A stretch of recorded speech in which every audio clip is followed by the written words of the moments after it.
Hello and welcome to the iRacing Le Mans Series live on Apex Racing TV. I'm Sam Fitzpatrick, and alongside me is Ryan Walker with Samuli Kumo on the cameras. And Ryan, we are delighted here at Apex Racing 2 to be covering this series. Once again, we will be covering all 12 rounds of this championship at this same time slot. It always produces great racing. Really do admire the driver's skill in this series. And yeah, producing another 12 races of this series will be a great season. Yeah, absolutely. Good evening, everyone. It's good to be back for a new season on iRacing, and especially in the iRacing Le Mans series, which I have to say I enjoyed commentating on last season. And as you say, it produced great racing in all the classes. And I think this season, and also in particular tonight, it should be no exception.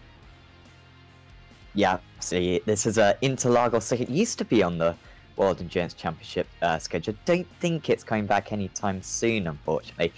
But it's well, I'd say a short circuit, right? It's you know, middle length. It's not awesome for multi-class racing. It's a bit narrow in that middle section. But I think you gotta be super decisive, as always, in these cars if you're going to really gain time through the traffic. Yeah, absolutely. As you say, the middle sector it's one of those. If you're in a faster class car, for example, the LMP1, and you're coming up to lap traffic, you've kind of got to decide: is it worth risking it and making a move to lap traffic, or is it worth maybe just playing it safe and sticking behind traffic for a little bit and maybe lose the time. The only downside is you'll maybe lose maybe 4 or 5 seconds. So it's kind of one of those split-second decisions you've got to make that can maybe make or break your race. Yeah, it's certainly a balancing act, and something that the majority of the drivers certainly seem to have got the hang of. But yeah, that aggression with the passiveness is absolutely crucial in these cars. The grid for this evening's race for Brice Cornelius in the P1s on pole position by 0.8 of a second. Jesus, these pure racing drivers, they're not bad, are they? Michael Schwanzel starts in second place. Jimmy Broadbank qualifying for him in third. Sure, there'll be plenty of people watching that. Ryan Parkins starts in fourth. Thierry Vincent starts in fifth with Jacobo Segoli in sixth. Then it's Greg Prince, Simon Ellenson, Nico Pionti, Simon Trendle and Benjamin Gregory rounding out that field. And then in the HPDs, it's Justin Hopp on pole position with Julian Bout alongside him. Then it's Fabien Divry, Alexi Lane, Johan Helmans, Chris Howard, Nicholas Dominic, Felix Borman, Kay Hitchler, and Massimo Berta. And then in the GTEs, Bruno Fontalba, Barry Morrison back up near the front. That's good to see. Didn't have a great second half to last season. Curtis Hardy starts in third with Jody Wilkins in fourth. Then it's Tim Grieven, Kim Salverson, Rebecca Poulin, Kieran Peace, Doman Gantar, Ismail Habib Jimenez, Javier Rabots, Sergio Medina Robledo, Nicholas Wetzel, Neil Middleton, Cedric Boissier, and Nick Kordorakis. That's one of the better pronunciations, I'd say, Ryan. I don't know what you think of that, but I think I'm getting the hang of this foreign name thing.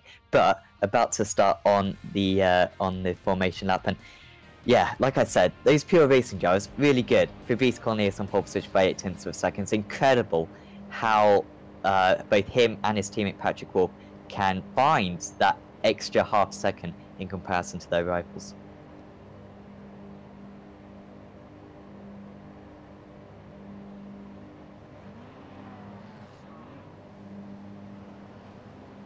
Are you still there, Ryan? Maybe we've lost Ryan. My apologies, my microphone is muted. Yeah, I was just saying the pure racing drivers are just on another level, and I just don't know where they find that pace from. But fair play to them.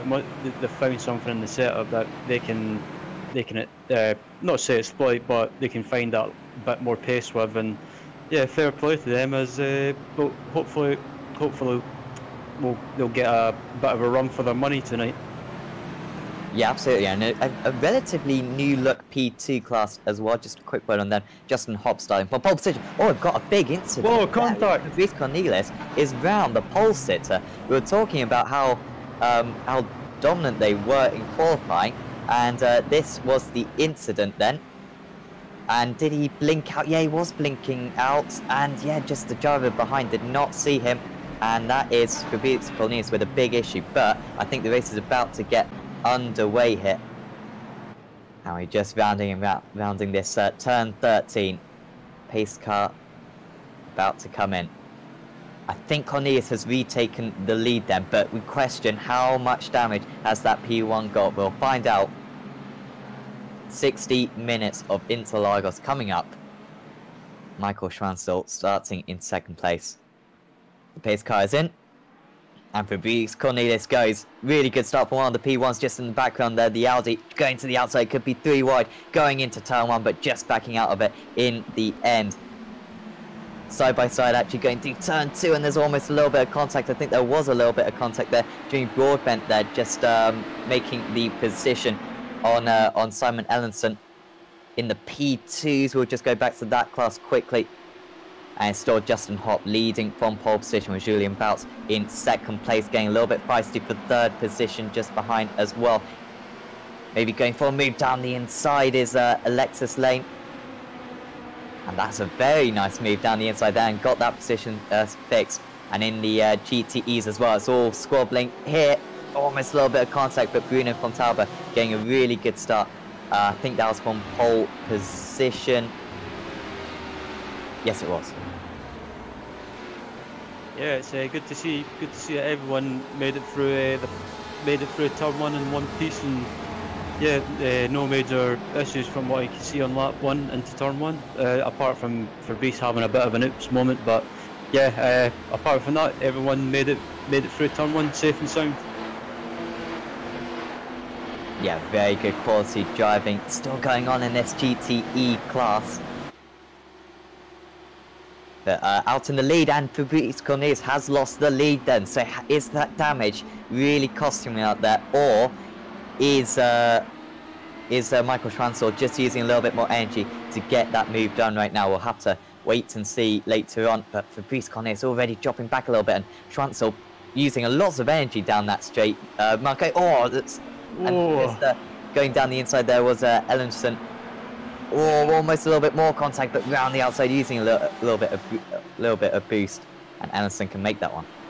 Yeah, I'm just looking at Fabrice's car now. Just looking at his rear end, it looks like his right rear wing end plate has got a bit of damage, and yeah, he's just pulled over and let Jimmy Broadbent go through. So I think the slight damage on the rear is compromising his straight line speed and handling as well. Big issues then for the pole sitter, and you question whether he had to go on an alternative strategy. Unfortunately, these P1 cars can only really go about 35, maybe 40 minutes on fuel, and so he can't exactly pit about 5 laps in and just get it fixed. He's going to have to go a long way, nearly contact again. Ellenson, I think, making another overtake hit, trying to get past Parkins. There's another car involved as well, through the middle, and that could be 2 positions in one. He's staying in there though, Ellenson. He doesn't want to give that one up. He just about makes the move, and in the end, after looking like he could make a couple positions, Renson stays in P6. Yeah, that was absolutely crazy. That was come on boys, it's only the first couple of laps. Settle down. Apparently, yeah, I think Cornelius did come into the pits then, and he is back out of the pits again. It's 7.25 seconds, so I assume that's going to be a 2-stopper for Fabrice Cornelis. And if it wasn't difficult enough for him with a damaged car, that extra pit stop, he's going to have to make a lot of overtakes later on. Maybe a podium still possible. The race win, though, looking very unlikely right now. Yeah, absolutely. I think for the rest of the race, I think it's just a case of Fabrice just driving around and just hoping to just pick up any places that he can get. I think a win is out of the question, but maybe if he keeps out of trouble, he can maybe sneak back up there and get maybe a top 6 finish. Oh, Rens has got a run. There's a little bit of a spinner. That was the Ford of Salverson there. So Salverson losing it through turn 6s and through turn 6 and 7. Apologies. And he's fallen right to the back of the grid. That's really cost him a lot of time. There was a move for the lead. Barry Morrison now leading ahead of Bruno Fontalba. So that's different to what it was earlier on. I don't know if we could possibly get like a replay of that. I'm sure there's been plenty of overtakes, but if we could possibly find that, because that's crucial. And Morrison, Ryan, pulling away a little bit, looking really strong in these early stages. Yeah, absolutely. I've watched Barry Morrison a few times, and he's one of those drivers in the GTE class that you can never count out. He's always rapidly quick, and I think this season it could be one to watch for the GTE Championship in the ILMS series. And yeah, at the moment he's doing a good job, and he's pulling away from second place. Oh, there's another spinner in the background, a Porsche. I thought I heard some tyre squealing. I'm sure you did it at home as well. And that was a Porsche just losing it. And this was Grieven. Oh, yeah, just got tagged by the... Oh, so it was 2 cars then being spun round. And Grieven, wow, that could have been a whole lot worse than it turned out to be. Did well to get out of the way in the end. Yeah, I'm just also just watching a replay now as well. Jody Wilkins had contact with a Ferrari in front of him. I'm not sure who it was, but yeah, just on the exit of turn 1, he got a run in the Ferrari and just tagged it and spun it round, and he spun round as well. So yeah, it's all kicking off in the early stages. Yeah, absolutely. Let's check in on the LMP2s. Haven't looked at them too much so far, and it's still Justin Hop leading the way. And look at that. What a gap for Hop already. Pulling away really, really well. In that last lap, he was 7/10 faster than Julian Bout and Alexi Lane running in 14th position overall, P3 in class, with Fabian Divry running in 4th position in that class. All rather spread out currently in the P2, so it doesn't look like there's going to be too many overtakes at the moment in this class. Of course, got to keep an eye out for Fabrice Cornelis's times, Ryan. I think he's currently making his way through the GTE traffic, I think, and that's just going to be, yeah, really difficult for him. Of course, that's going to be pole position in a way, but of course, he's going to have all his eyes focused on that P1 class. Yeah, excuse me. Yeah, absolutely. It's just, you know, need to keep his eyes on the P1s at the moment, and yeah, just keep out of trouble and see how it goes. You can see the difficulty that Michael Schwanzl is facing through this part of the circuit. Even just passing a single GT is difficult. They're all fighting amongst each other, taking all kinds of lines. Can Schwanzl make his way through here? Going around the outside isn't too great there. He's got to try to find the inside for this one. Is he going to stay behind through turn 12? And this is costing him crucial time right now. Jamie Broadbent is only 0.6 of a second behind now. And he's just slaloming his way through. Brilliant driving there from Schwanzl. He was a little bit cautious beforehand, deploying a lots of boost, and you can see the amount of speed that these P1 cars can carry. And he's not going to quite catch the cars ahead by the end of this straight, but he might just be able to use the Porsche as a bit of a pick. And yeah, he has just made a bit of a gap on Broadbent behind. Yeah, I'm just checking to see where Jimmy is now, and Jimmy's not that far behind. And if Schwanzl gets caught behind some of these GT cars in front of him into the middle sector, the twisty section, and yeah, if he gets held up behind them, it could give Jimmy a chance to maybe try and make a move, or at least close that gap a little bit. Gregory being relatively kind there. Oh, sorry, not Gregory. That was Kieran Peace, I think, there. Being relatively kind there is Gregory, just making his way up through the field as well. He's up into 7th place. Big gainer, actually. Started 11th up into 7th, and not too far behind Ellenson, who's kind of just been falling backwards since the start of the race. Only 0.3 of a second between Schwanzel and Broadbent, and Parkins is right with them as well, I believe. It's all happening in this P1 class, and let's see who's willing to deploy a little bit more boost through turn 13. Parkins is the one gaining a little bit of time, and he might even have a chance on Broadbent going into turn 1, but I think he's just too far behind. Yeah, Jimmy and Parkins have absolutely closed up on Schwanzel, so I think we could be on for a three-way fight here for the win as it stands.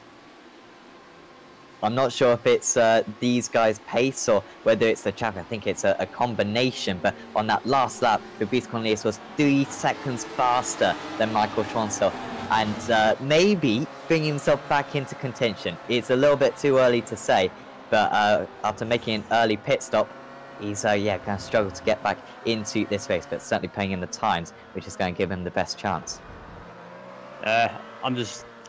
Schwanzel's pulled a little bit of a gap to Jimmy now, I guess, with Broadbent and Parkins battling away with each other. It's given Schwanzel a little bit of breathing room, but we'll see what the boost strategy is when they head onto this home straight again, see who uses the most boost. Well, on the last lap, it was Parkins who seemed to be able to drag himself a little bit closer to Broadbent.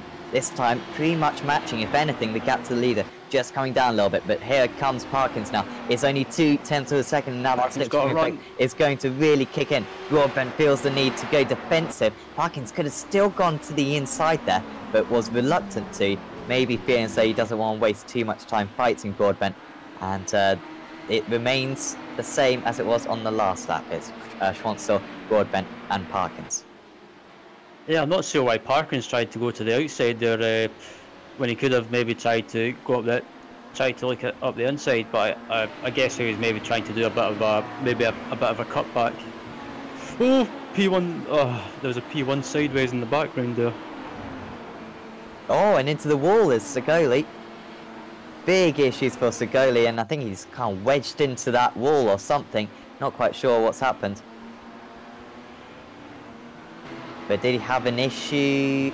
Well, he was all over the place, really. Got onto the grass. I don't know if you saw that, Ryan, but just a little bit clumsy there from Segoli. Yeah, I'm just looking at the replay now to see. It seems to be. Yeah, he was a bit all over the place on corner entry, and then he ran wide. Oh, as the bumper caught him out, and they hit the wall. Yeah, that was enough to send him out to this race. Broadbent under pressure once again from Parkins, but Parkins happy to stay behind. Oh, he almost hit him as Parkins, and he's lost the car once and twice, and he's going to lose a position now. That could have been a whole lot worse there for Ryan Parkins, though. He's lost the position to Thierry Renson. Just misjudged his braking point there, Ryan, and locked up the rear brakes. Yeah, it seems to be quite a lot of people making silent. Oh, Jesus, Schwanzel just about got caught up with a HPD. Yeah, I was looking at the wrong car. Never mind. Yeah, there seems to be a lot of people just making silly mistakes, and I don't know if it's anything to do with track temperature or lack of grip on the track, but yeah, just some silly mistakes from some people. It's 37 degrees of track temperature. Not shockingly bad, but still not going to be particularly grippy out on this Interlagos circuit. Broadbent really closing the gap now to Schwanzel. Of course, this is pretty close as well. Renson coming under all kinds of pressure. This is fantastic to finally see an awesome P1 battle like this. Because last season, we saw kind of runaway victories most of the time, but this is as competitive as any of the classes out there. The top four all in the same shot. Renson's closing the gap on Broadbent. Renson being able to use a lot of energy there down that pit straight. And he's right on the tail of Broadbent. Has he got any more energy now to get the move done? Broadbent seems to be pretty desperate to hang on to the P2. Yeah, he's not going to be able to hang on to second position though, because down the inside goes Thierry Renson. And that was very, very simple, Ryan. Yeah, that was just like taking candy from a baby. Yeah, I think I don't know if Broadbent used too much of his boost there, but yeah, just watching the replay, Renson got a run out on the exit of turn 1, or turn 2, sorry, and yeah, just got a run in Broadbent, and that was it. Signed, sealed, delivered. Just going back to the GTE cars, we haven't really paid too much attention to them. Not too much has changed, I think. Barry Morrison still leading the way with Bruno Fontalba in 2nd position. Then it's Curtis Hardy in 3rd with Rebecca Paulin in 4th. Dermot Gantard doing well in 5th. It's a little bit spread out though. Currently, it's just these top 2 which are really close to each other. Curtis Hardy in still up for the challenge, certainly within about 2 seconds of the leading duo. And then, yeah, kind of just 2 seconds between everyone else as well. And the HPDs as well, it's not too much is happening there either. Justin Hopp still driving really well, opening up his gap. Yeah, I just went to look at Hopp there, and there was a bit of door banging between two Ferrari GTE cars there. Yeah, Hopp was looking to keep out of that. Yeah, that's the last thing he wants. This battle's getting a little bit closer. Hellemans with Howard and Domino as well. I'll say Hellemans with Divry. Sorry, there's another battle just behind that as well. Howard, Domino and Hischler with Cornelius about to go through them. Shows how far behind Cornelius is. He's he's able a lap behind the race leaders is Fabrice Cornelius, so he's really out of the running, unfortunately. Really close out in the lead though in the P1s still. Yeah, these guys up at the front are still going at it, and it's still close. So I think tonight for the first time, well, since I've been commentating on the iRacing Le Mans series, it's difficult to predict a winner tonight. Absolutely, Michael Schwanzel under pressure though from Thierry Renson, who could deploy so much power down that straight, and down the inside he goes. Thierry Renson into the race lead for the first time in this race, and he's had superb pace on the past few laps. On that last lap he was over a second faster than Schwanzel, and if he can keep that up, he's going to very quickly pull away from the rest of the pack.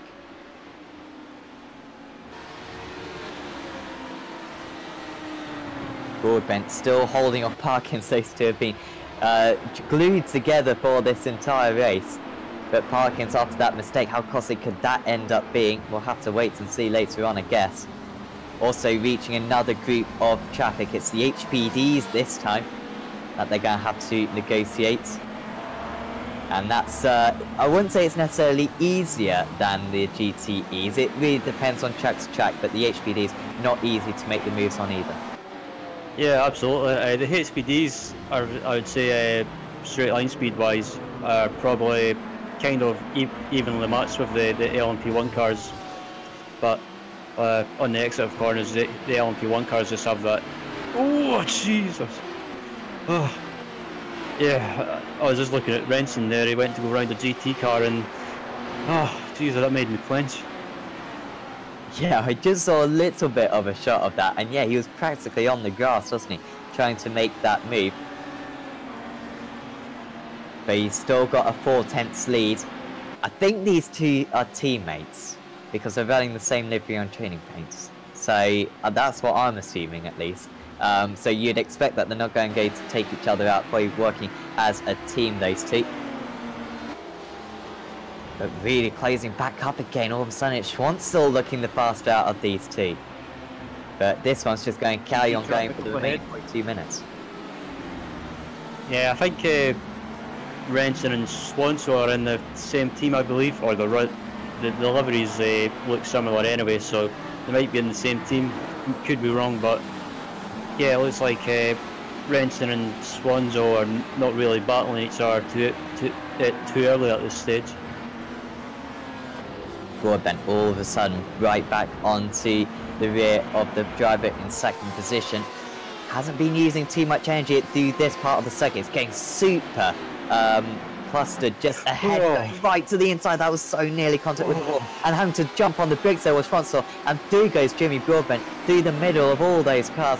Schwanzel really losing out with just misjudging the traffic ever so slightly. We'll see an onboard of this. Renson only just ahead of him, wasn't he? And he could have easily got caught up in that. He looked to the inside. The barrier though comes out through that part of the circuit. I had to get on the brakes. Broadbent goes through, and Schwanzell has basically gone first to third. Yeah, I was just looking in the background there.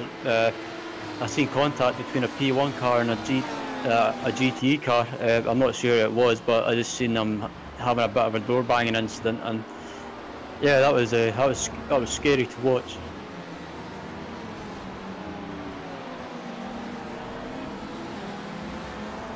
So the P1 certainly very lively at the moment.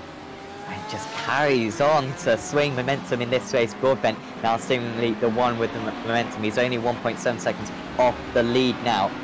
He tries to negotiate past the HPDs. We will just check back in then on the GTEs. This LMP1 field is the closest currently, and that's where the most overtakes are being done. But in the GTEs, it's still Barry Morrison, just about with the lead over Bruno Fontalba. But Fontalba getting that slipstream, maybe saving a little bit of fuel. Could that be his mentality, you think, Ryan? Because if they start fighting against each other, they may well, you know, cost each other time and bring others into this leading fight. But if he just stays behind, maybe save a bit of fuel, go one lap further on this first stint. Yeah, it might not always be. It's not always a bad thing to sit behind another car. I mean, if you're behind another car, you can use that slipstream to pull away from the cars behind you, and also, as you mentioned, you could also save a little bit of fuel at the same time. So, yeah, it's not always a bad thing to be stuck behind another car. It's just as long as you pull away from the cars behind you and you've got a bit of a gap behind you, it's as I say, it's not always a bad thing. I think that's a few P1s just coming through. How far through the... Yep. So, yeah, the P1's actually making their way back through this grid now. Let's see if it affects the GTEs at all. No, I don't think it is, because I think they're just going to be able to negotiate straight past down this, up this hill through turn 13. So from Talbot still staying just about in touch. The gap between the pair of them is 0.7 of a second, so getting a little bit of a draft advantage. It's side by side between Schwanzell and Broadbent, I think that is, and Schwanzell is round the outside currently.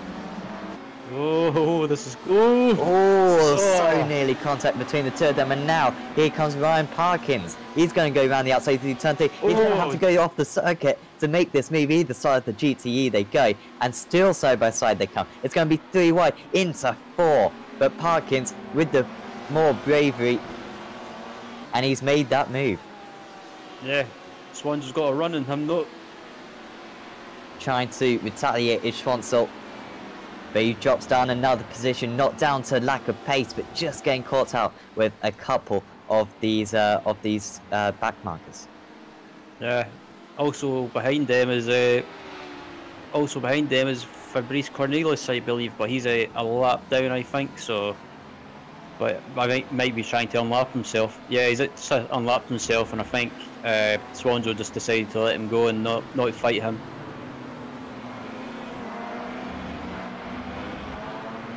Yeah, certainly a wise thing to do for Fabrice Cornet. Still seemingly the fastest driver out there by about a second per lap. He will most likely finish on the lead lap with this type of pace. Of course, there's no point in these drivers fighting against him. He's not going to make an impact in the closing stages, unfortunately.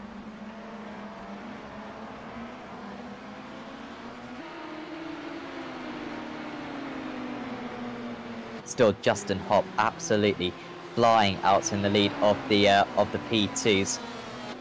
He is now 9.5 seconds clear of Julien Bout. That is an incredible pace run from the HPD driver. We don't usually see great lead battles in the HPDs, I'm not gonna lie, but certainly this battle is living up a little bit. Hellerman's just having to defend from Divry, but yeah, currently Hopp driving absolutely superbly up there. Yeah, I've watched Hopp a few times on iRacing. I've watched him in the past, rather. Yeah, he's a decent driver on iRacing. He seems to be, he seems to be one of those drivers that can just jump in and seems to be quick all the time, I should say. Yeah, absolutely. I think he ran in the GTEs last season. I'm not quite sure what Hopp was doing, but Certainly didn't run at the front of the P2 class, but certainly running absolutely superbly right now. Duffy still looking for the move on Hellemans. This the fight for 4th position. They are 11 seconds behind Alexei Lane.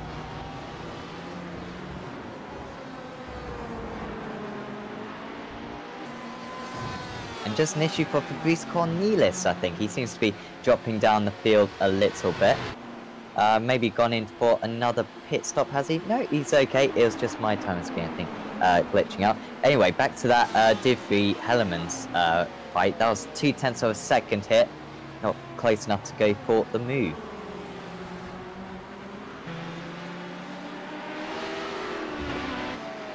Really good run there from Divry though, and he might stand a chance this time. Still 0.2 of a second. The gap between these two drivers. He hasn't quite got the overspeed. The HPD slipstream, at least from what I know, isn't too OP. Certainly quite realistic, I think, that slipstream. So, can't really get the overspeed down any of these straights. Yeah, the slipstream in the HPD, as you say, it doesn't seem to be like majorly OP. It just seems to be kind of seems to be spot on, but. I know some other cars in iRacing, the slipstream is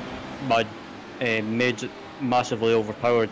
For example, in the Mazda, if you're behind someone, you can get a massive run on them and just out drag them in a straight line. Yeah, it's like, oh, here we go, side by side. That was 3 wide with all 3 classes. That would be a good screenshot for someone to get. And actually, Hellemans even closer this time. Divry, can he get close enough? He's been close. He's looking to the inside already. But it doesn't look like he's going to go for it into turn 1. Back with the P1s. And it is still Thierry Renton leading the way. Not by a big margin though. Oh sorry, it is a big margin. 6 seconds. This is impressive right now, isn't it, Ryan, from Thierry Renton? Started only 5th on the grid. I assume that was some kind of mistake from the Berlin SimSport driver, but right now he is the class of the field. Yeah, I think as soon as Renton got in the lead and they came up to traffic, I think he's just got his head down and just got on with it and just tried to push as much as possible and try and build a bit of a gap while the other guys are getting stuck in traffic or just battling away. And excuse me, yeah, he seems to be pulling away so far, and he's took advantage of the traffic and put in some pretty good laps. Oh, GT car stuck in the S's. Oh, well, that was close. Yeah, what's that? Do turn 6 and 7? I think the GT. Yeah. You can just see the puff of smoke there. And yeah, so issues for one of the drivers out there.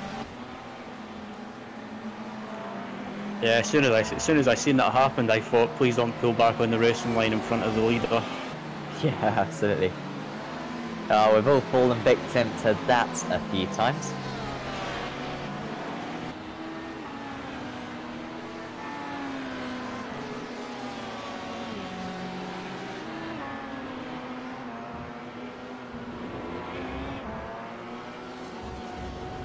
I think Trendell is quite close to Jermaine currently. I think that's a close battle in amongst those drivers. Yeah, Trendell trying to get that move on Jermaine and just having to navigate their way through the traffic once again. Down the inside goes Jermaine. He's not quite made it though. And now Trendell is right on his tail. Which way will he go? Going into turn 12, sorry now. Yeah, I wonder if he's got enough boost to use up the straight. We'll soon find out. Here we go then in the slipstreams. That's going to help him a little bit as well, but just falling back a little bit is Trendell, and Jermaine just about to just able to put a little bit more energy and increase that gap ever so slightly.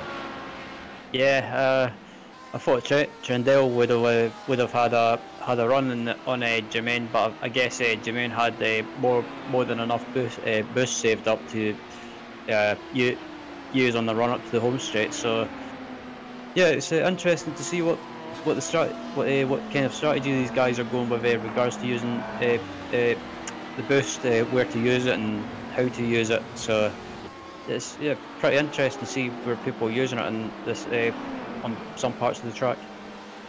Yeah, absolutely, and it's quite a short lap here as well. I don't know if there's any kind of recharge issues, because of course the drivers want to use as much battery power as they are allowed within the lap. They are given a lap limit. I don't know if they're actually harvesting that amount of energy.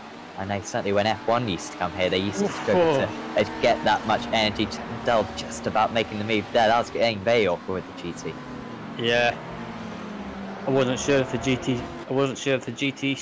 GTE car seen the H&L or not, but yeah, that was close.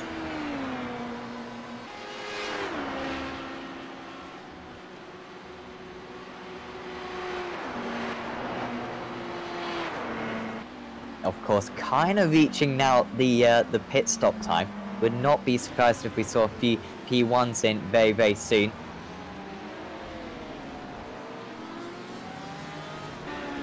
GTEs, meanwhile, will probably stay out. Oh, that's very close there. That was a Berlin Sim Sport car, just making that move. But yeah, the GTEs should stay out till about the 45-minute mark. With about a quarter of an hour to go, they should come in. They've got quite large fuel tanks for this series. Devin Ganter under pressure from Javier Rabot, currently 0.6 of a second between those two. This is the battle for 5th in class. Always difficult to make the moves in GTE class, Ryan, as Michael Schwanzel comes into the pits. But yeah, it's always difficult to force those overtakes, and around this circuit maybe a little bit easier, but yeah, certainly not easy. Yeah, with most of the GTE cars, it's been so close on pace, and also the straight line speed kind of being evenly matched. I guess, especially around a track such as Interlagos, sometimes it'll be difficult to make a move, and it's kind of one of those things you've just got to hope that someone makes a mistake, and if they make a mistake, hopefully you're there to pick up the pieces or get a run on someone and try and make a move. Yeah, absolutely, and the P1s will be finding this in the traffic as well. Always difficult to make moves, certainly around parts of this circuit. It's pretty easy to bend up around here, as long as you just go right to the inside, as Michael Schwanzel there is, and yeah, just about finds a way to his opponents. Yeah, I'm just looking now. I'm just looking at Fabrice Cornelis is in the pits again, so I don't know if he's just decided to retire or if he's in for another stop. Yep, this is just his second pit stop then of the day, after the collision on the formation lap, and all that damage that he still had to repair will now be repaired, and taking tyres as well. Is that normal? Not sure. I don't think those LMP1s usually take tyres in this series, but yeah, he is currently on the jacks, and hopefully we'll be back out there. Yeah, I think as far as I'm aware, last season most drivers weren't taking tyres. It was just the fuel only they were taking. But I don't know if Fabrice has just decided to take tyres just basically because he's not got a chance of winning this race now. So I guess he's just decided to just roll the dice and see what happens.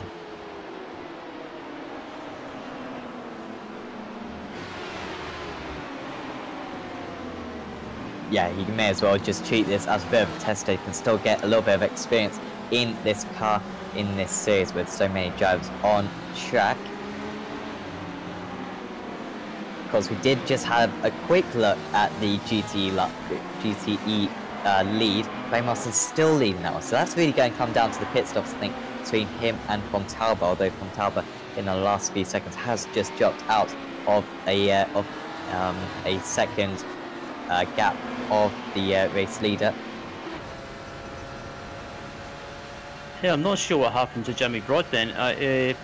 I went back to see how he was getting on, and just on the exit of turn 2, he was at turn 2 or turn 3. He seemed to be a little bit slow, so I don't know if he got a slowdown or not. He is currently running in 2nd position, is Broadbent, of course. But of course, with Giles yet to pit, that won't last too long. So Vincent, did he just come into the pits, Vincent? No, he did not. Vincent's still leading the race, so sorry, Broadbent running in 3rd position.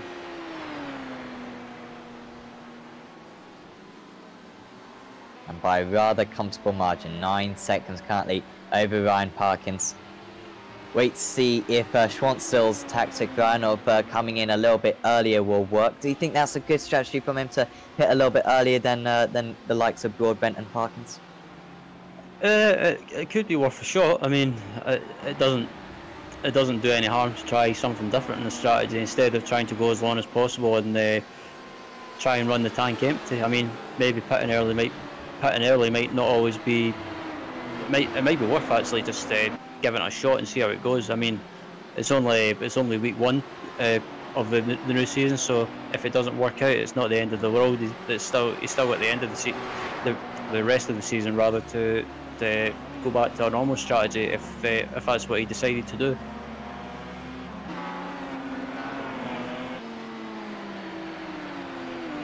Nico Pionti also into the pits as well, and he drops back to the rear of the LMP1 class. Very short pit stop there for Pionti, 1.62 seconds.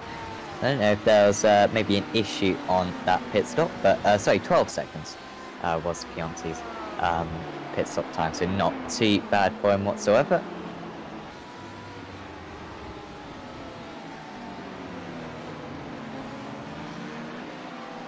I think we've still got that battle between Hellemans and Divry going on up there. It's 0.6 of a second. Divry just, staying behind him for many laps now. Just got a GTE between the two of them. And I don't know if this is hurting Divry at all, Ryan, being stuck behind Hellemans for such a long period of this race, but it seems to have cost him quite a bit of time. Yeah, if I was Divry, I would maybe. Excuse me. If I was Divry, I would maybe try doing something different with the strategy. If he's been stuck behind the Hellemans for so long, I would maybe dive into the pits early and try and do the what's it called, undercut, I think it's called, and try and see if he can try and jump him during the stops. Yeah, I think that's certainly a wise decision. I think the HPDs are going to be in base soon anyway. He's just dropped back a little bit due to a bit of traffic, so he needs to get nice and close, then pit, and they might be able to get the undercut. Jimmy Broadbent has just come into the pits, by the way. Oh, he lost his pit box. Oh, has he? Oh, that's not what Jimmy needs whatsoever. Yeah, I switched back to him and he was reversing a little bit, so I don't know if he missed his box or if he had to reverse out for some reason. That was a bit weird. Seems to have lost a little bit of time as well, I think. Because he was fighting with Schwanzell earlier on. I think Schwanzell's quite a way ahead of him now. So something's not a good pit stop. Kind of in lap and out lap, seemingly for Renson's just leaving the pits. Who was that, sorry? Thierry Renson's just leaving the pits. Ah, right, okay. Yeah, so sorry, something must have happened to Broadbent earlier on. I don't think we caught that, but clearly he's had quite a big issue because he's miles away from where he was earlier on. He's dropped right down, and he's a good kind of third of a lap behind the drivers that he was fighting earlier on. So yeah, big issues for Jimmy Broadbent out there. Yeah, I'm just just watching the P1 leader at the moment, Ryan Parkins, to see if he dives into the pits. My guess will be he will be in the pits this lap possibly. Oh yes, he's in the pits. So that's really as far as the LMP1 car can go, clearly. Where will Parkins be? He wants to be ahead of Schwanzell if he possibly can. Of course, Broadbent isn't a factor anymore. Hopefully he'll get stopped on his marks, and he is. Very nicely done there from Parkins. And Schwartzel, not sure where he is currently. I think he's just going to like turn 11. Yeah, he is. Yeah, he's just heading up the final corner now. I'm keeping an eye on to see what's happening with Parkins, and Parkins is leaving the pits right now, and he should come back out and comfortably in P2. Yeah, definitely. So that much better pace seemingly for Ryan Parkins, and he is going to be a long way ahead of his rival just behind. The pace for Parkins has just been so much better than Schwartzel, seemingly in the second half of this race.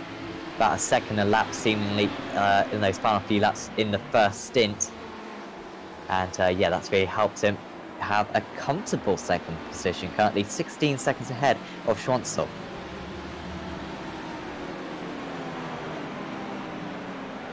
Yeah, I'm just, I was a bit surprised by how far Schwartzel was after the stops. I don't know if he lost time on pit road, pit entry, or just lost too much time in traffic. But yeah, Parkins just must have just put in some stonking laps to have a better stop. So yeah, Schwartzel's kind of lost out on that one.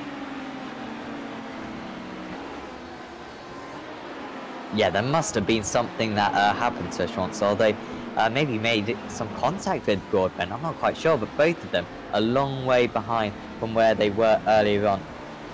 After fighting for second position, or fighting for the lead at one point, those two, but not anymore. Kuonti holding back Jermaine and Broadbent currently, so Broadbent trying to recover from his issues earlier on.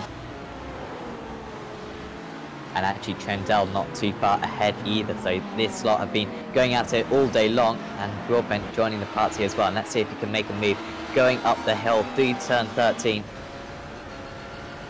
Broadbent, how much energy will he be willing to use?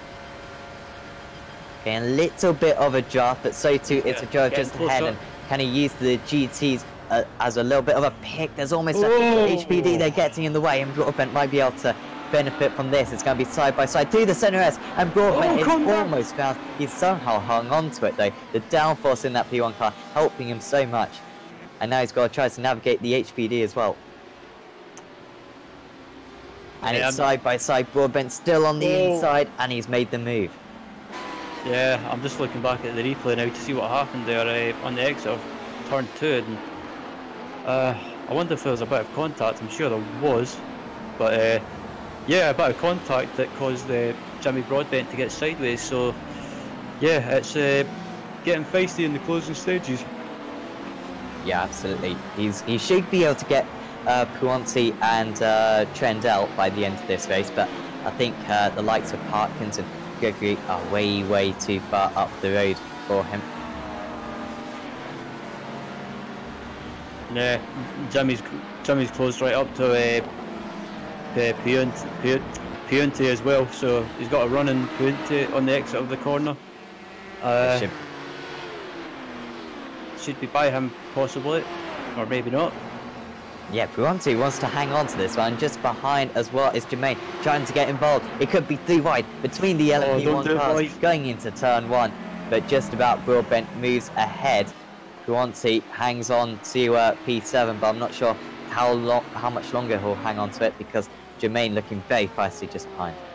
And Justin Hop into the pits now, so that's crucial in the LMP2 field.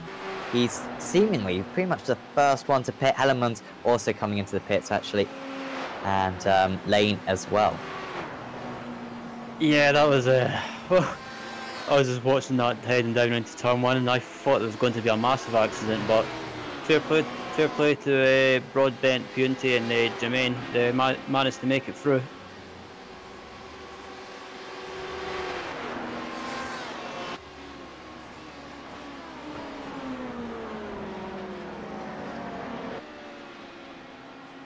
So how are these P2s going to cycle back into position with all the pit stops going on? Hellerman still hasn't made a pit stop according to my system. I'm not sure if that's actually correct or not. I don't think it is. Hop has pitted in Boots as well. Currently the gap for Hop, 17 seconds. What a performance this has been from him. Hellemans hanging on to that P3 with Lane another 8 seconds behind. There's really no close battles in the P2s. That's why we haven't really paid too much attention to it in this race.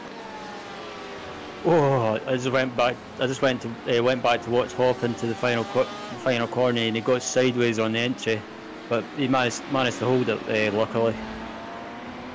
Seems to quite often be on the edge is Justin Hop, but never over that. He's been absolutely superb so far. In the GTEs, they're gonna have to make pit stops soon. We've only got 15 minutes of this race to go, so expect any time now some pit stops for these drivers. And Barry Marston has opened up that gap. It's 2 seconds over, Fontalba. It's a long game in these types of races, Ryan, to build up a 2-second lead like that, but Barry Marston has just been absolutely relentless, and has now got a very good position in this race. Yeah, Barry's been doing a good job so far in this race in the GT class. He's not put a foot wrong so far, and yeah, he's doing a good job. And I think the only person to challenge him in this race, for most of the race, has been Fontalba. So yeah, it's been close, but not as close as I thought it would be. But it's been a great race all round so far. Yeah, Marston needs to keep on it. He cannot afford a lapse of concentration. Still the Gels are going, and Barry Marston could be hit here. That was Hulkenberg Hamilton 2012 all over again, with the back marker getting involved. Wetzel there. Could have been a whole lot worse for the race lead. Yeah, I'm just watching now to see what happened, and he just got sideways into the corner, and how he never took out Barry, I will never know. I thought it may have cost Barry a little bit of time, but in fact, actually, Fontalba lost a bit of time as well, and that gap, yeah, pretty much maintained itself. It's just over 2 seconds, so not too much change. And yeah, Wetzel there very nearly made a big impact in this race. He's not fighting anyone. Currently, he's pretty much by himself.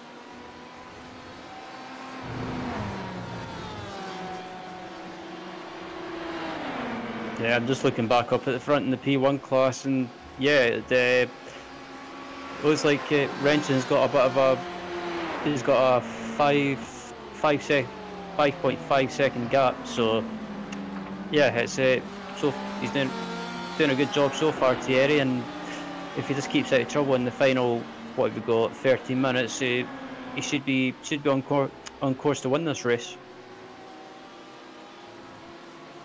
Yeah, looking very good for him at the moment. Broadbent did just make the move on Trendell.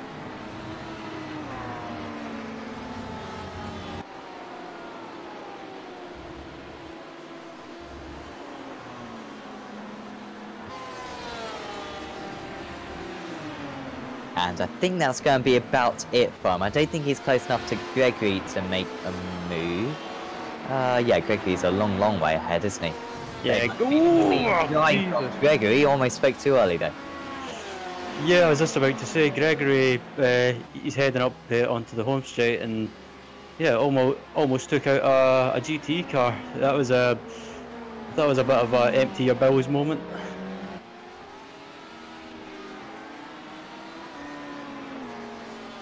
Gap out in the lead has come down certainly. Renson was leading the race by about 10 seconds at one point. It's down to just over 6 seconds now. 12 minutes to go. On that last lap, Parkins was half a second faster. Is there a twist in this P1 race, I wonder? Because it was so close earlier on with a 4-way battle, almost a 5-way battle as well at one point. But instead, it was Renson kind of pulling ahead, and then after that, very much making a lead whilst Parkins made his way up the pack. But Parkins in this second stint has been the stronger driver, and is at least putting some pressure on the Berlin Sim Sport driver. Yeah, I'm just watching Parkins' lap times at the moment just to see what his pace was, and yeah, his last lap was a 120, I believe, and Renson's last lap was a 119, I believe. So yeah, Renson and Parkins seem to be kind of evenly matched or close on pace anyway, so it'll be. I think it will take a mistake from Renson for Parkins to win this race, but we've still got 10 minutes, just about 10 minutes to go in this race. So yeah, it's not over yet.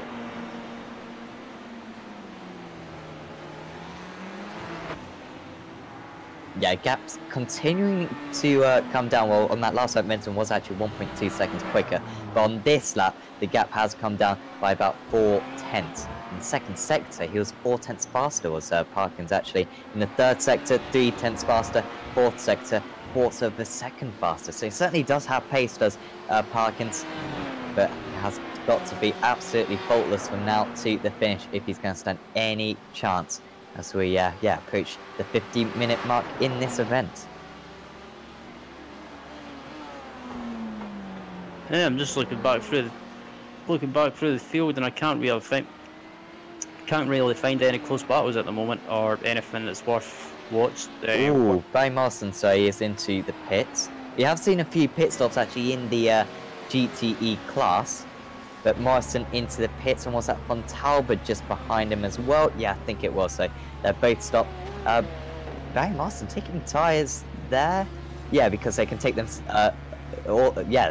Quite close between these two actually. So Morrison had a 9.37 pit stop. Von Talbot actually 10.3 pit stop. So gap has pretty much been maintained, I think.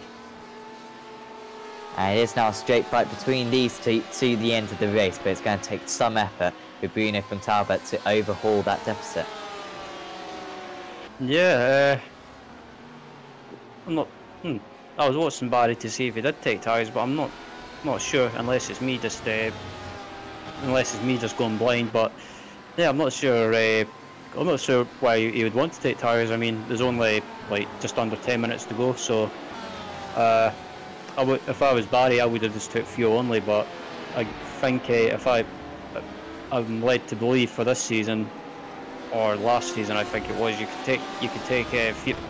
could take fuel and tyres at the same time. But if that was me, I would just take fuel only. Well, if he did take tyres, it would have only been maybe, well, I think one tyre to be fair. They do take them, at the same time, but it is about 26 seconds, I think, for all 4 tyres to be changed. I thought I saw Morrison up on the jacks. I guess he wasn't, because I don't know why you changed one tyre. That would completely disrupt the balance of the car unless it was by complete accident. The Talbot though, back into the running. It's 0.7 of a second in that slipstream range now, Ryan, and now down to 0.6 of a second, 0.5 of a second on the Briggs. So we could have a race for the lead in this GT class. Yeah, I was going to say, I thought this battle was over at one point, but yeah, after that stop, it looks like it's game on. 16 seconds back to Curtis Hardy. Not really too many other battles going on. There's a little bit of a battle going on between Greben and Wilkins currently. That's about half a second between those two, and also Kordurakis. Apologies, that's the one name I can never manage. Kordurakis.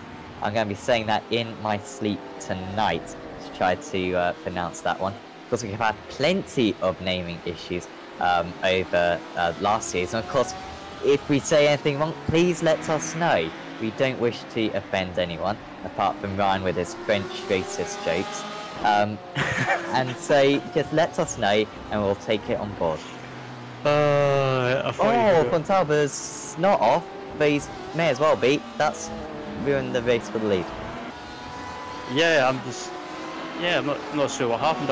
I'm just about to have a look at it now. What on earth happened there? It was on the run down the hill to the final corner. He got sideways. Oh Jesus. Could have been a lot worse, couldn't it? Because the wall isn't too far away through that part of the circuit, but that's pretty much it. The gap between those two back up to 2 seconds. So it worked so hard to get the gap back down to half a second-ish. But it's really built back up again now. Parkins with a bit of an issue. Big issue, I think, is Parkins. because he's a long way off Oh, he's the in the lead. pits. Yeah, I think he's picked up damage. Just Went past Kieran Peace then, and I think he hit the wall there as Ryan Parkins. And that's from looking as though he could maybe pressure for the race win. He's not going to finish on the podium. yeah. Excuse me. Yeah, I just switched back to Parkins and just seen he had big damage heading into the pits, and yeah, that's it was such a shame because he was having a good run for most of the race, but yeah, but on a positive note, I give at the moment as it stands, it gives Berlin Simsport, I think it is, a 1-2 at the moment.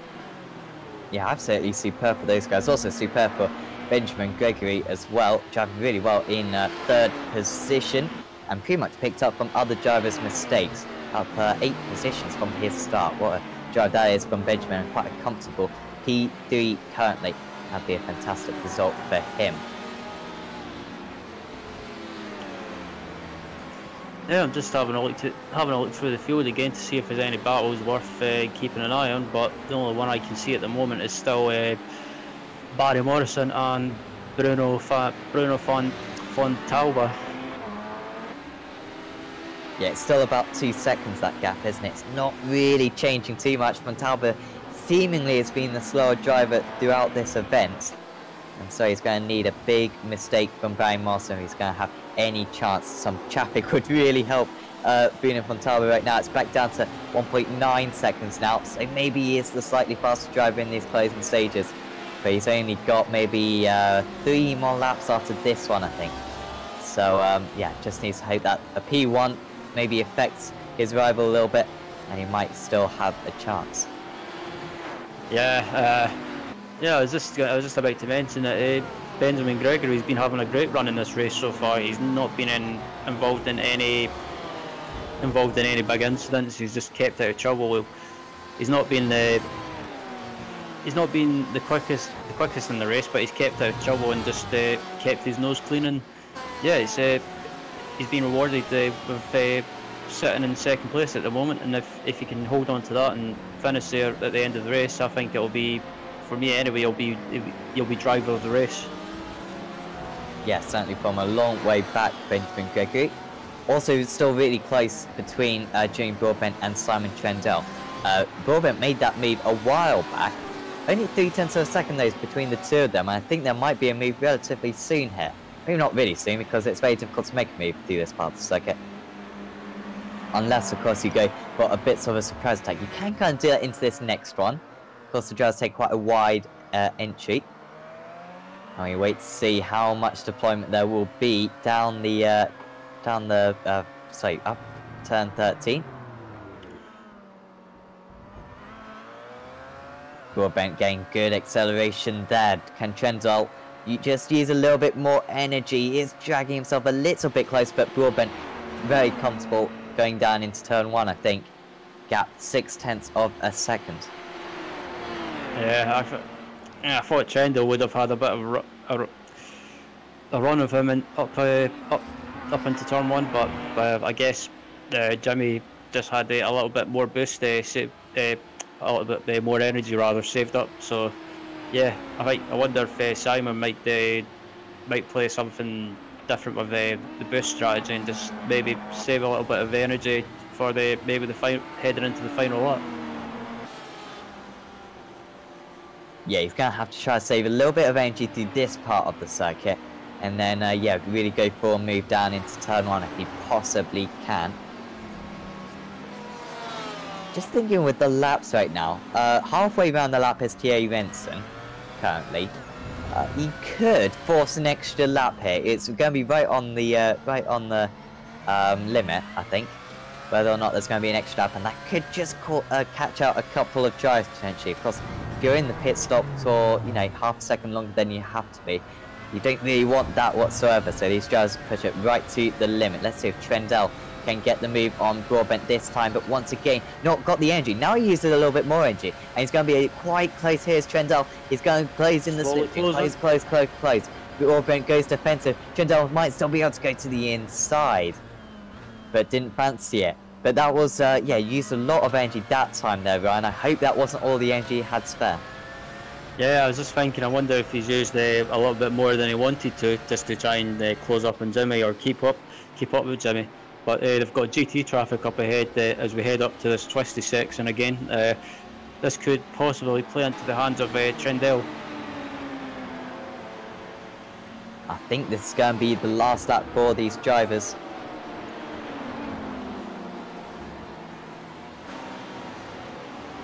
And so Trendell's got to make this one, make this move. Sorry, this is going to be last lap +1. Apologies. They're pretty much a lap down on the race lead. This is so chaotic though, and they're going to try to slalom their way through. Very nicely done though by Broadbent, and Trendell just about follows his way through. Oh, still having to go inside and outside. Trendell will get the inside for this one. Now is Broadbent held up a little bit through this one? Yes, he is. And now Trendell's right onto the rear of him. It's all about how much energy they've got to deploy. Trendell's much closer. He's going to have a chance. Can he use any more energy? Broadbent just desperately trying to pull the gap as much as possible. They are going on to their last lap, but the driver who is already on his last lap is Thierry Renson out in the lead of this race. And he's approaching the finish line right now is Thierry Renson. And he's going to take the race victory in the P1 class. Superb drive from the LMP1 driver. Just looking who's going to be the next across. I think it's going to be Barry Morrison, the next driver who's going to take the checker flag. You can see from Talbot still there or thereabouts. What a duel those two have had through this event. But the Torque Freak Racing, oh sorry, the Bushfink driver should not get those two. The Team Bushfink driver. Oh dear, I'm going, yeah, dear. Barry Morrison's going to win whatever team he drives for. And that's a very nice little victory for him. 2 seconds clear in the end of Bruno Fontalba. You wonder if it weren't for that mistake, maybe those two would have been slightly closer across the line. Justin Hopp as well is about to cross the line, is he? No, he's still got turn 13 to go. And what a drive this has been from Hopp. I've credited him quite a lot so far. 24 seconds. Not bad whatsoever. In fact, he's going to finish a lap ahead of all the other HPDs. Everyone else has been lapped. Trendell's got a running Broadbent to the line. Oh, let's cut to this quickly. Oh, they're side by side. Are they across the line? Oh! Oh, big crash as well with Kieran Peace. Broadbent on his route. More importantly, who finished ahead then? It was Trendell. Yeah. By a 1/10 of a second. What? Oh, I need to look at the replay of that for what happened to Broadbent. That was weird. Yeah, so just seeing the replay now. And yeah, so Broadbent under all kinds of pressure from Trendell. Using all his energy. Peace just getting a little bit involved as well. And yeah, just about pulling alongside and ahead. And Broadbent was not best pleased. Oh, sorry, he let go of his wheel, apparently. Yeah, I've just seen that in the chat. Oh my god. I don't think it affected Peace, to be fair, in the end. And yeah, at the end of this race, it is Thierry Renson taking away the overall victory by 20 seconds. It was comfortable over his teammate, Michael Schwanzold. The Berlin Simsport 1-2. In third position, Benjamin Gregory started 11. 50 seconds off the lead. He'll be happy though with that podium position. Of course, Simon Trendell and June Broadbent we just saw. Charles Germain in 6th position, sorry. And Nico Puonti in 7th. Then it's Ryan Parkins with his issues. Ends up 1 lap down in 8th place. He could have certainly got a 2nd place out of that one. Justin Hopp, dominant performance for him in the HBDs with Julian Bouts in 2nd place. Then it's Alexi Lane in 3rd, Johan Hellemans in 4th. Then it's Fabien Divry, Nicholas Domino, Chris Howard and Felix Borman in that HBD field with Berta and Hitchler retiring. And then the GTEs, what a battle it was for the lead. Barry Morrison just about winning out ahead of Bruno Fontalba. Those two are fighting against each other in the opening stages. Morrison's move about 10 minutes into the race proved decisive with Curtis Hardy quite distant in 3rd place. Domin Ganter, that's a good result for him in 4th with Javier Rebots in 5th. Kieran Peace ends up in 6th with Rebecca Paulin just behind. There's Nick Corderakis, Ismail Habib Jimenez, Neil Middleton, Cedric Boissier, Nicholas Wetzel, Tim Greben, and Jodie Watkins with also Robledo and Salveson not finishing the race. Hopefully we'll get some interviews, and we can, with Thierry Rensen. And Thierry, really well done there. That was a really good drive. In the end, quite comfortable ahead of your teammate. You and your teammate must be really pleased with that result. Yeah, it was a super good result. I think it was a bit less comfortable than it looked like because a lot of people had problems, and it started all with Fabrice on the gridding, having some internet connection problems, I think. So the bad luck continues for him as well. But for me, the race was really good. Yeah, absolutely. In those opening stages, we saw you just making your way up through the field. Was there an issue in qualifying, or was your race pace just a lot better than it was in your qualifying pace? I didn't really practice qualifying, so and I didn't really practice in lower temperature races. So yeah, I just didn't make use of the grip that was there. So and it wasn't a good lap so as well. So yeah, that made it worse even. Yeah, made it a little bit more difficult for yourself, but in those opening stages we saw a fantastic battle. It was something like 5 cars racing for the lead in the opening stages. How was it fighting against those drivers wheel to wheel? Yeah, it was really tense, really close racing. In the start it was a bit rough for me as well. I had 2 car contacts, I think, which wasn't really good from both drivers, I think. Yeah, but some great moves, and it was really fun to drive that first like 20 minutes to race. Yeah, absolutely. You're going to have to tell me, where are we next week, and are you looking forward to it? I have no idea, to be honest. Oh, I always rely on the drivers to make up for my deficiencies. I am just trying to find it currently. The next week's race will be at Road America. There we go. So Road America will be next up on the calendar. One that you enjoy? Yeah, I think I won last season's race in your broadcast there as well, so I have some good memories for it, and hopefully to continue again. Yeah, absolutely. Hopefully you will be able to back that up. Before you let you go, anyone you'd like to thank? First of you guys for broadcasting again, really good. And I'd like to thank Michael, my teammate. He is really good at the setups, and he helps me a lot with that, so thanks to him as well. Thanks, Theo, and we'll see you next week. Yes, bye. Currently got no one else, but yeah, Ryan, in the Road America next week, of course, we may be commentating on that side, but we will certainly be on Apex Racing TV. But yeah, that Road America event, that's going to be quite interesting. We of course saw that one last season as well. It's always a great multi-class circuit, is that circuit. Yeah, absolutely. Road America, we commentated on last season, I think. I believe it was me and you covered it, or was it someone else? I think it was us. Yeah, I believe it was us. Yeah, it's always one of those tracks. It's always produced great racing and great multi-class racing and sim racing, and also in real life. And I think next week it should be no exception, and we should be in for another awesome race. Sorry. Yeah, certainly looking forward to that one. I think that pretty much just rounds us off. Tomorrow we've got the BSR TC, so do not miss that. That's the Pro Series, and then on Saturday got the Euro V8s on in the evening. Sunday, no, it's not IGPS, is it? It's just the BSR Porsche Cup.